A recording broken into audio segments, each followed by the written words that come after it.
Hello there, I'm Puppo001 and this is AOS Virtual Pro Wrestling 2 Rankings number 7.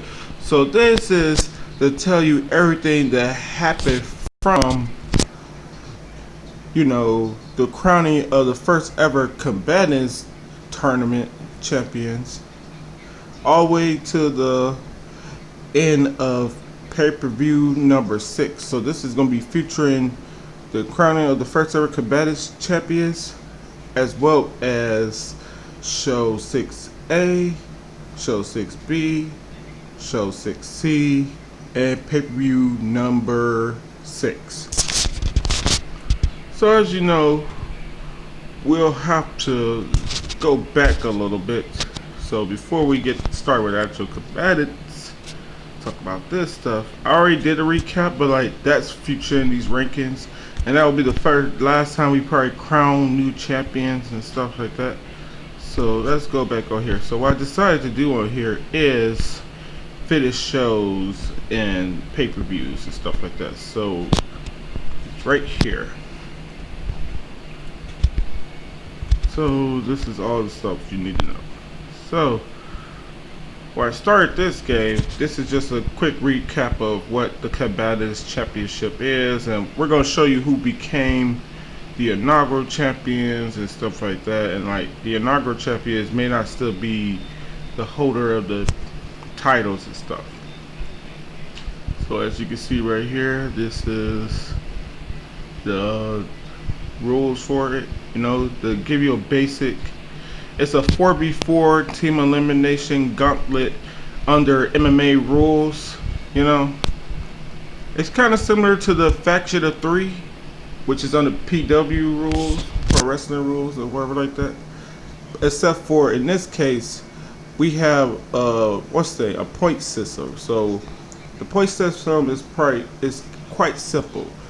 2 points are for knockdowns. 1 point is for rope escape, and 1 point is for takedowns, which is not done in none of the actual MMA divisions that I have on here, because in the KO division you have 1 point for knockdowns, but there's no rope escape or takedown for points. In MMA system you also have 1 point for knockdowns, but it's only the 5 points throughout the whole entire division. So that's the changes with the MMA division and stuff like that. And finally, for the grappling system, there's no knockdowns at all. And you only get 1 point for takedowns and 1 point for rope escapes. But just like the Faction of 3, Combatants already has 3 types of matches. You have the team qualifier, the number 1 contenders match, and the title match. There's 5 points with 1 3-minute round for the team qualifier. Then there's 10 points with 3 3-minute rounds for the number 1 contenders match. And then finally the championship match or title match is 5 3-minute rounds, and you gotta score 15 points. Also, you can win by submission, TKO, or blood stoppage through any and all the types of matches that are on here. So how I did this was, unlike the Faction 3 where I did 4 different battle royales and stuff like that, I just decided to just match up the teams however I feel like matching them up and stuff like that. And the teams who won the round of 16, they'll be facing off with teams in the round of 8. So the team that won the first match in the round of 16, they will win against the winner of match 8. The winner of match 5 will face off with the winner of match 4. The winner of match 3 will have faced off with the winner of match 6. The winner of match 7 will face off with the winner of match 2. Then we move down to the semi-finals. So semi-final 1 was A versus B. So winner who won between the matchup of 1 and 8 will took on the winner of 5 and 4, and then the winner of 3 and 6 will took on the winner of 5 and we took on the winner of 7 and 8. So that's where you see the ABC, and then that, and for the finals, you know, for the finals, the winner of the semi-final between A versus B would took on the winner between C versus D, and then so forth and so on. But the four that made it to the semifinals, the losers of the semifinals, when we came around to, you know, the first ever team qualifier, which was part of show 6A, you know, we'll only have one team qualifier for the combatants, and the winner of that match will have went against the loser of the loser of the finals in the, you know, show 6B to take on the person who crowned the first ever champions and stuff like that. So that's how this played out. That's just a little backstory, and this is just show you the title match rules we already explained and stuff like that to you. You know. Oh, and also, basically the round of 16, the round of 8, all have team qualifier rules. So it was the 3 3-minute rounds that you saw right here. The 1 3-minute round that you saw right here per match, and it's 4v4 stuff like that. For both the round of 16 and round of 8, semifinals saw the no contenders rules as you see right here. The 3 3-minute rounds in this 10-point scoring system. And then the finals saw the title match rules, which is the 5 3-minute rounds with the 15-point scoring system. So that's basically how we went about that. Just try to get it all covered as quickly as possible. Now I did a little something for trying to figure out who is the winner of the what's the name thing, because I was trying to see if I was gonna keep what's his name? Try to see if I was gonna keep DD4 Blaze as the member of this team and stuff like that. So I ended up doing this, and like I ain't watched these matches. What I actually did was do the little skip thing and stuff like that, and people came out who was the finalists. These four, I ended up putting them in a match. The four that came out who were the finalists and stuff like that, because we have 4 people who had the same amount of points. So, you know, this is just show you all 8, because it's only gonna show 8 at a time and stuff like that. So that's a 8 right there, and then you see the bottom 12 right there. And like the 4 people came out top. I think I did show this. I'm not sure.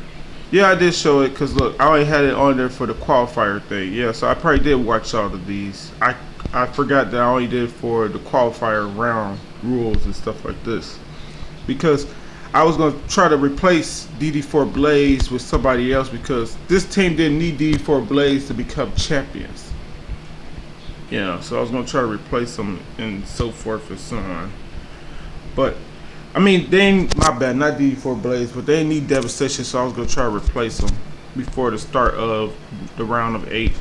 But what I end up doing is, because we have 4-way tie, if there was a decisive winner, I probably would not have DD4 Blaze on this team no more, and probably have replaced, Devastation. The name is Devastation. I keep on thinking of DD4 Blaze because of something else. I can't say, because I'm not sure if he's the champion yet.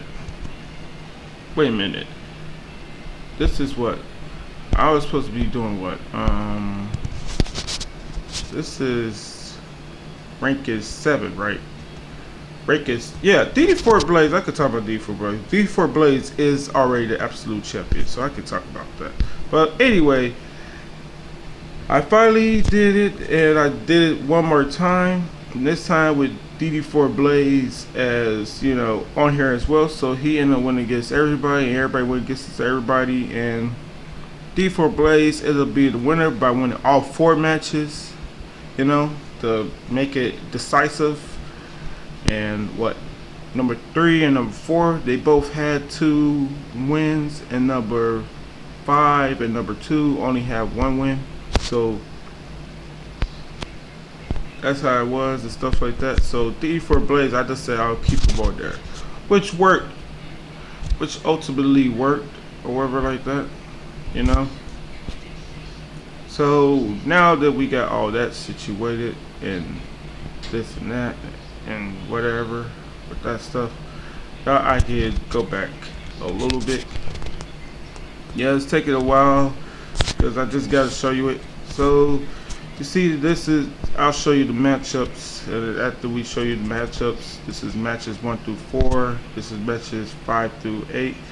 If you see like errors with the matchups, I corrected that before I start the matches. I took certain people off because I kept on trying to decide who should be where and whatnot. I made some mistakes, but I ain't make no mistakes with the matches. So just show you it for a little bit more time.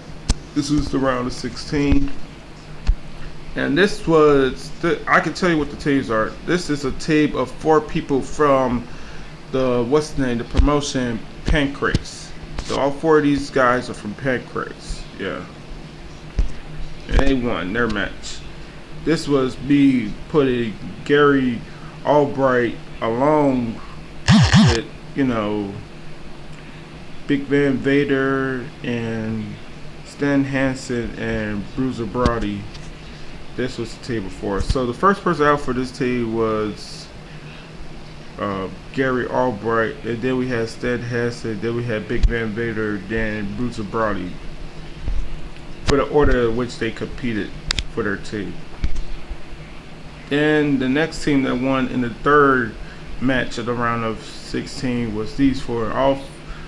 This is you know, I want to call them Pride or whatever, but I'm not sure if everybody fought in Pride. I know that Ensign and Sakuraba all fought in Pride, but I'm not too sure because I think Hicks and Grace was supposed to fight over there in Pride. At a point in time, he was supposed to fight at UFC 2 after his brother had won UFC 1 or something like that, but like they didn't want to pay him what he wanted to get paid. I think he wanted like $1 million or something, which back then would probably been a steep thing to pay one person to fight at a tournament that nobody really watched too often and stuff like that. But at the end of the day, now everything's all said and done, they probably would have done better to have paid the man, had him fight, you know, or whatever like that. But everything works out for a reason, and you know, who knows where the UFC would have been had, you know, Hicks and Gracie fought in the second, you know, UFC 2 or whatever like that. You know, probably the original owners would have kept the business going way longer, and they would have sold it to, you know, Dana White and the Fertitta brothers, and we would never had got the Fertitta brothers, who ultimately were the best business decision ever to run that company. And yeah, you gotta take the good and bad as far as Dana running the show, but like Dana could have been replaced with like a Scott Coker or something like that. But I don't mind Dana running it, even though he's somewhat an asshole. But it's the same thing. I just see him be as a better person probably to do business with than the freaking Vince McMahon, because Vince McMahon is sneaky and underhanded like every other businessman. If Dana White doesn't like a fighter, he's gonna come out and fucking say it, and like people gonna be like, man, you're fucking with your own business, kind of saying out loud that you hate a certain fighter or something like that. But he ain't give a fuck, and that's what I liked about his shitty style of doing business, that he didn't give a fuck, and like he will personally come out and say like he like this or that person. But it does fuck up the promotion, because like then you don't get fighters when you're supposed to get them to be like, you know, fighting in your company and shit. But like I don't know the ins and outs of anything that have to do with MMA as of fighting or as freaking promotion or sport or any of that shit. Anyway, so let's just move on. Then we had these 4 guys. All these are from a new. All these are for All Japan Pro Wrestling. You know. They're also on the other game I used, Giant Graham All Japan Pro Wrestling 2. Yeah, it's a GameCube game. I was trying to. There's no way to download the ROM on a phone for All Japan. I mean, Giant Graham 2000 All Japan Pro Wrestling 3. There's no way to download that game for a ROM for a phone. I tried to download it, but I could never get it to open. So like, there's really no way to like really have that game at all. So probably need to do that with like a computer or something, Cause I got an emulator and I think I forget what it's called. I got re-downloaded again, but I'm probably not gonna do that till I get a different phone because the ROMs for this game are a whole entire gigabyte. And I don't have a whole entire gigabyte of space left on this phone to be trying to download ROMs that's gonna do that much. Same thing with the PlayStation. They games do 1 or 2 gigabytes for the PlayStation 1. You know, that's about as high as I could go with downloaded games is PlayStation 1 and, you know, Dreamcast. And that's mostly because their game don't necessarily got more storage space on them. What it does do than 64, they got better graphics with their wrestling games and shit like that. You know, their games have better graphics and stuff like that. And the PlayStation, what was it called? Know Your Role, I think it was called SmackDown 2, Know Your Role. That game has a lot more content on it than, you know, the other 64 wrestling games I know about. I think that game probably came out on PlayStation 1 in like 2001 or something, or at the end of, you know, the 64, PlayStation 1 and Dreamcast era, because that was just right before they started making the SmackDown games on PS2, you know, Shut Your Mouth and Know Your, and not Know Your Role, but Here Comes the Pain and all that other stuff. Yeah. Anyway, let's move on. These were my 4 creator crafts who won their, you know, round of 16 match. These were the 4. No, not all 4 of them are legends, because the first guy they got coming out for him, well, as of now they're probably all legends, but I'm talking about the one that's the hero Saito. He is not unlockable. That's what I meant to say. Because by now all these characters are legends. Because this is fucking, we're in 2020 now, so this game is over 2 decades old and shit now. So yeah, I meant Hero Saito is not unlockable. That's what I meant to say. Now all 3 of these characters are unlockables, and you see the one who's on the far left. That's my creator wrestler, and he's their anchor, and that is Devastation. And then this right here is a mixture with, you know, Don Fry being their anchor. You know, he's the only unlockable on this team and stuff. So yeah, that's how we went about doing this stuff, and these are the 4 round of 8 matchups and stuff like that, and then the teams we have winning. Once again, the Pancreas team moving on. They moved on to the semis. They won again. My Crafts team won. We had this team win right here. They're supposed to be somewhat Pride or whatever like that. I'm not sure, but that's what I was trying to call them, the Pride team. And then you have this team win as well. You know, then we move on to the semis. You saw, now the whole point of me doing it like this is, even though, you know, the team of Boss Rudin, Akira Maeda, Antonio Inoki, and Devastation, only one of my Crafts characters was on there. I wanted them to make it on the opposite bracket side of my 4 creator wrestlers, you know, so I purposely did that, and it turned out great because I thought they was going to both make it to the finals, but nope. That Pancreas team actually won over my Crafts team, and I was surprised at that. But good for them. They won right there. And then my team with Devastation as the anchor with those 4 unlockables, they end up making it to the finals as well. And here you go, the finals match. You know? And my team with Devastation as the anchor ended up winning the inaugural championship. They ended up winning the inaugural crowning championship, so they became the inaugural champions. So now that we know how that happened, how all that played out, we can now go to show. Oh, we can go back to rank is number 7. My bad. Yeah. So rank is number 7. So with this, we can now start with the actual, show AA through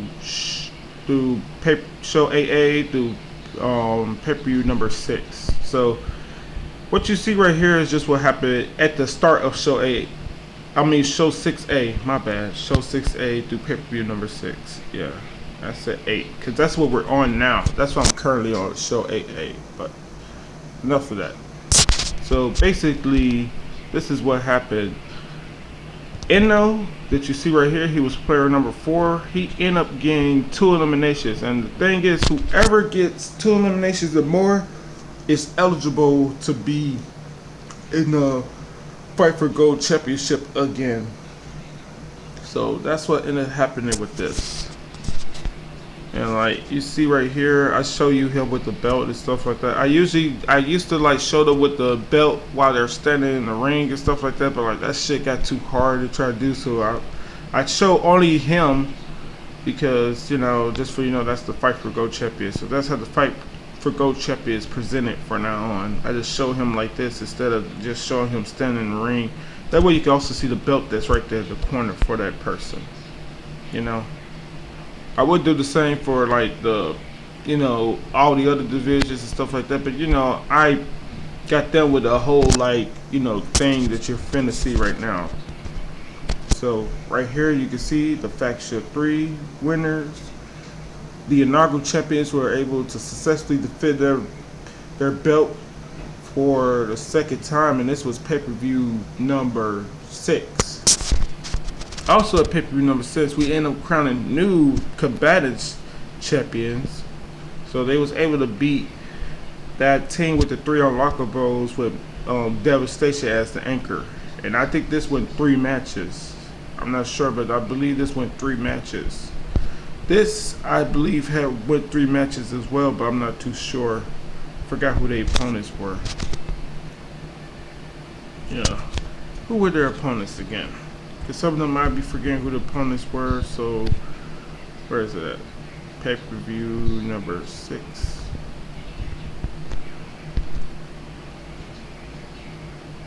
Yeah, they defended against Stan Hansen, Big Van Vader, and what's his name? And who's the Bruiser Brody? Yeah. So, and they defended theirs against the inaugural champions who won that tournament to become the first ever combatants champions and stuff like that. So, after pay-per-view number 6, you see Rage who had his 6th straight title defense, and he defended the belt, as you can see right here, against the number 1 contender, Midas Punch. And then you see the rest of it with, the 3 at the bottom. That didn't really change, I think this was the first time that Ghost Ninja, who's now named Silent Ninja, because I changed his name to Stealth, because, in the future I'll have more champion. I had created more characters and stuff like that. So I got more characters coming, so, But they ain't had nothing to do with all this, so that's why you see it still saying, Ghost Ninja right there. But we got a new person who's going to be named Ghost Ninja. So basically, I'm telling you the changes to Ghost Ninja Unknown is now Stealth, the Silent Ninja.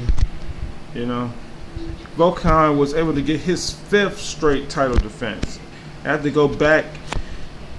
And that's why I deleted the previous video, because I didn't know that he was actually the 5th. So that's why I'm redoing the rankings, because this was actually his 5th title defense. I had it on there as like his 3rd or something like that. This is actually his 5th title defense. And he defended against Remnant Sato. And, this is kind of how this bracket turned out. So the only real changes was between the number 2 and number 3. We moved on to the double team division, and yes, Mass and D was able to win their titles back versus these 2 guys, which I believe I named MK and Yell because of their initials and stuff like that. I think his first name is Masa Haito, and his first name Y-O or whatever like that. His first name, my bad. His first name is Yoshi Nara, Nari or whatever like that.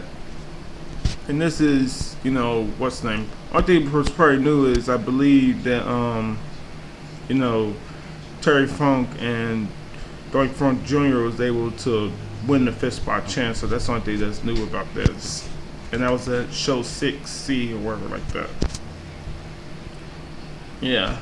I forget which team. Oh yeah, I think I know which team was kicked out of this. Yeah. But yeah, there have been new teams that have been moving up in the double team division. But let's move on. And the freaking the PW division. Yeah, because we just got through with double team division. Scott Thornton was able to win the title back for a second straight time against, Chaos. So him and Chaos have just been going back and forth, back and forth. He had title defense. He'll win the title at one pay-per-view. Then win in one pay-per-view and stuff like that. This was his second stage time, so this has been going on since like pay-per-view number 4 or something like that.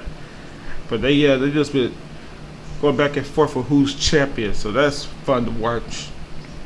And then Jumbo Tsuruta is up here now, and like I believe that Chaos was able to beat him or whatever like that. I don't know exactly how this went. Did Jumbo Tsuruta lose to Scott Thornton? Goddamn, I probably got this wrong. I'm not sure what's wrong about it, but I'm pretty sure something is maybe wrong about this. Anyway, I'll have it right in the future or whatever like that. Then we have the MMA division, and finally, for the first time since, Sakuraba messed up this division when he beat Kyoji, become champion by using the Fight for Gold belt. And then Kyoji at the following pay-per-view used the Fight for Gold belt to take back his title. Somebody else has beaten Kyoji in 2 straight matches to become the MMA champion. And now Sakuraba is ranked in the MMA division. So that's all good. And then finally, we have the Absolute Divisions rankings, where we saw DD4 Blaze pull double duty again. And he had already beat at pay-per-view number 5. He beat the number 1. He had beat Shiro, who was the champion, to get his first title defense. And then he beat Don Frye, who was the Fight for Gold champion during pay-per-view number 5, because he wanted to show 5A or whatever. So he got 2 straight title defenses right there. Then at the following pay-per-view, which is this pay-per-view number 6, he then beat, XMA in a title match. And then, remember earlier I told you that Eno was the Fight for Gold champion. He just beat him as well. So that's why you see him with 1 title defense. You see him with 1 title reign with 4 title defenses, because he keep on pulling double duty. He's the only character who have done that in back-to-back pay-per-views. So that's pretty impressive, man. Got to defend your belt twice at 2 pay-per-views. Nobody else has ever done that. Nope. Nobody else has had to defend the belt twice, because the Fight for Gold champion went to face down. But that's why the Absolute division is the way it is, because the moral of the story is this: everybody will eventually be going after the Absolute Championship if they're the Fight for Gold champion, because if you can't win against the KO champion or the grappling champion or the PW champion or the MMA champion, sometimes I may get people who are part of tag team who may want to go after the double team champion. Then your only option is the championship that anybody could possibly win, which is the Absolute Championship. So, yeah, we're going to have a lot of times where people go after the Absolute Champion instead of going after a different divisional champion, because it's the Absolute Championship. You have every possibility to win, and you don't have to win in the ring. You can win outside the ring. So you can win by pinfall, submission, TKO. Every type of way to win except for blood stoppage. Now with this division, with the absolute division, you can win the fifth spot chance qualifier, the fifth spot chance in the ranking match by blood, but no, you cannot win number contenders match or time match by blood. So it don't have every possibility of way to win. It just has the most as far as the divisions are concerned. Now every possibility to win is freaking the faction of 3, except for it's lumberjack rules. So the only way you can't win is outside the ring because it's lumberjack, so everything got to stay inside the ring. But that got every possibility of way to win with pinfall, submission, TKO, or blood stoppage. The same thing with combatants. You can win on points, you can win by knockout, you can win by submission, and you can win by blood stoppage with the combatants and stuff like that. So yeah, this kind of concludes the rankings for, for what happened with the crowning tournament for the combatants all the way to pay-per-view number 6. So that includes show number 6A, 6B, 6C, and pay-per-view number 7. So this has been a recap of all that with the rankings. And basically, for you can know, when I do rankings 8 ain't nothing but what happened from show 7A all the way to pay-per-view number 7. And then, rankings 9 would be show 8A all the way to pay-per-view number 8. So that's how this tends to go and stuff like that. So, without further ado, what I'm going to end up doing now with this video is what we're going to do with this is we're going to put this ranking thing. I'm going to move this whole entire thing. I'm moving all this into, you guessed it, right here to finish shows and stuff like that. So, because this video, even though I haven't put this video on YouTube, this video is going to be going, I'm going to end up putting this video now under once I'm done with, with the talking and I end the video. I'm going to put this video under pay-per-view number 6, because this is talking about everything leading up to pay-per-view number 6 and everything that happened with pay-per-view number 6. That way I won't have to skim down, because I was keeping them at the bottom and shit like that, but now I won't have to skim down to the bottom to show that stuff and so forth and so on and everything. Yeah. So yeah, let's put this on here. Oh wait, I can't do that yet because we haven't done nothing with it. So yeah, that's how we're going to end this. And coming up soon, we will be doing some other things and stuff like that, but I can't get into none of that. I'll just leave it on here. I'll leave it on here where all the games are at. Then yeah, so these are all the games that I got right here. I've been trying to do a Resident Evil game, but like the thing is, like I had it on the hardest difficulty, but I'm probably going to end up playing on the easiest difficulty because it's hard as hell to move with this touchscreen controllers for that game. So I'll probably put it on the easiest difficulty just so I can do the whole entire playthrough. It'll actually work correctly for me. I probably should get the remastered version. Yeah, they just made a remastered version for 1, 2, and 3, but I'm not too sure about that. But I probably will end up getting that and get all 3 of those games.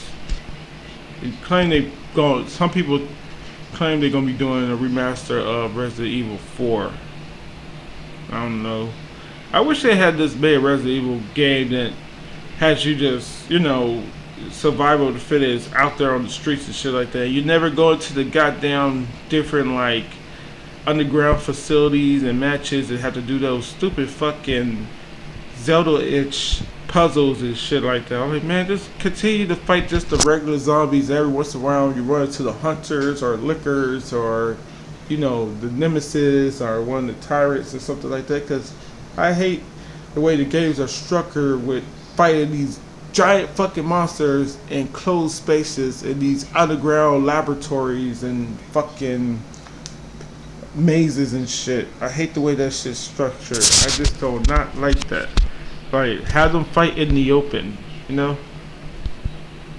But I get why, because a lot of the information they need to know about who did this and how to stop it is in those areas and those buildings and stuff like that. But I wish it was just open world, the stay open world, you know, like be Resident Evil, but make it like Grand Theft Auto and shit like that. Except for there's no cars and shit like that. Like you may have to ride the subway or some shit like that. The subway still works, but like there's really no way to drive around on cars and shit like that. But you could probably grab like a motorcycle or something like that. You gotta try to keep away, and there's safe houses that you can stay at to stay away from the zombies until you gotta move to the next safe house, something like that. Yeah. Anyway, that was the end of this video, and to the next one later.